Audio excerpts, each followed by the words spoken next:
If you're like me and you're over 40 and you just want to sink your teeth in the world of portrait photography, then stick around because I'm going to show you how I went from really dull and ordinary photographs to high quality, beautiful portraits, all through self-portrait photography. Now, some people consider self-portrait photography as being conceited or being vain. And while I get that, really it's not. Because not only are you honing in your skills, your craft, your creativity and your knowledge, you're also creating a huge portfolio of work that you can then use in your marketing because you're the model and you're giving your permission to use your own photographs. And I get it. Doing self-portraits can be a very vulnerable, very open, and very awkward space and practice to do. But here's the thing. If you're going into the world of portrait photography and you're wanting other people to step in front of your camera so that you can take beautiful portraits of them, then you have to do it yourself. Step in front of your own camera, put yourself into your client's shoes, and really get a feel for it, because then you become more understanding. You get to know what is actually good, what looks good, and you'll be showing your clients that, hey, you can do it too, and you'll be unwittingly inspiring them to also want to have beautiful portraits taken in front of your camera.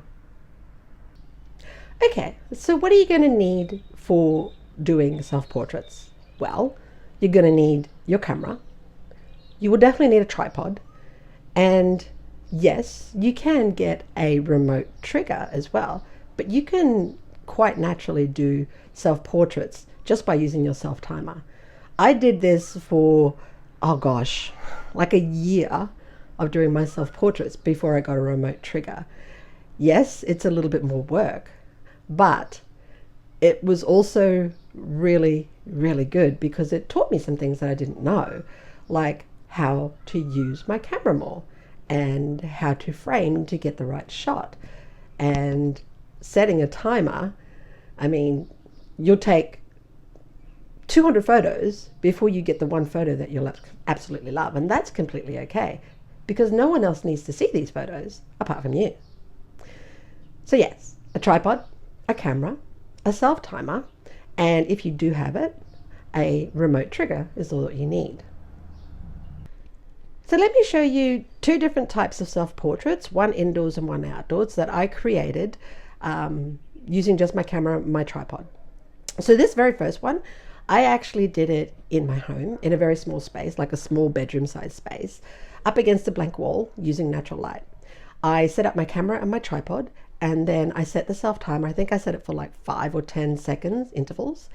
And I literally stood in front of my camera and did some different poses and picked the one that I absolutely loved and edited that. Now, you're gonna feel awkward. You're gonna feel like, you don't know what you're actually doing. Why are you doing this? But just trust the process. You will take 200, 300 photographs before you find maybe the 1 or the 5 or the 10 that you absolutely love that you want to edit and be able to use in your marketing and promo. And that's completely okay. It's more about learning the process of not just using your camera, but being in the shoes of your clients as well and understanding your own body language, so then you can transfer that knowledge as well when you're doing portrait photography with your clients. And this second photograph, I actually took my camera and my tripod and I went outside. I looked for an abandoned road that I could photograph in. I went out in the afternoon knowing full well that the sun was actually going to dip down behind those trees. And I literally did the same thing. I set up my tripod, I set up my camera, I set up the self-timer, and I literally took a series of photographs at different times for when the sun was actually setting.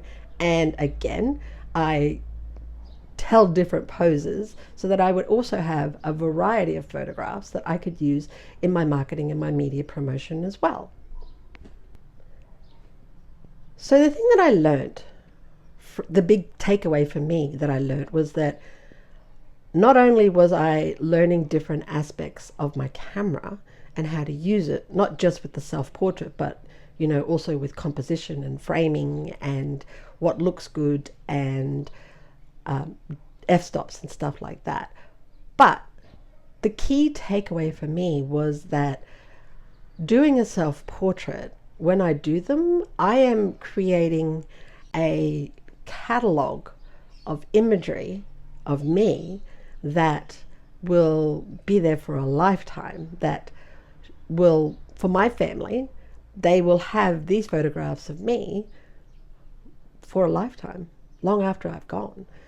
And I think that's pretty incredible personally. I think that being able to watch and see yourself grow over a time frame is not only like self-rewarding, but it's also a really good reflective practice, because I know that when I first started doing my self-portraits, what I was producing back then and the person that I was back then has like megafold, 10,000 fold into a different iteration of me and who I am and the things that I value and the things that I love and how I want to photograph my clients and put them in the best possible light that they could ever be, so they have also gorgeous, beautiful photographs that their families will have and they become their legacy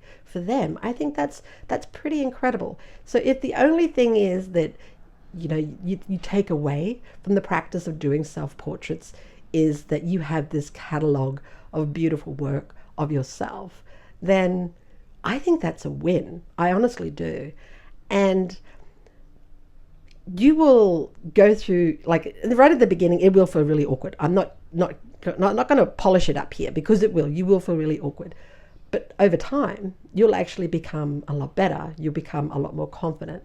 You will actually feel a lot more, just a really good feeling in and about yourself again. And I think, me personally, I think that's pretty incredible. So now I aim to do self-portraits at a minimum of once a month is what I aim for. And I put them out in my social media. I put them onto my Facebook, my Instagram pages and places like that, because I'm proud of who I am. I'm proud of the person that I have become. I'm proud of the work that I am producing. And doing this has really leveled up my photography game in the world of portrait photography, because when I look at it and I look at the work that I'm producing, it's a complete feeling of wow and joy. And that's pretty darn incredible, I think. So I encourage you, don't be shy. Step in front of your camera. Put yourself in the shoes of the clients that you want to serve. Do it with complete authenticity, with the only goal of learning new things, not just about your camera, but also about yourself. And you will be really, really surprised at what it will be that you will create.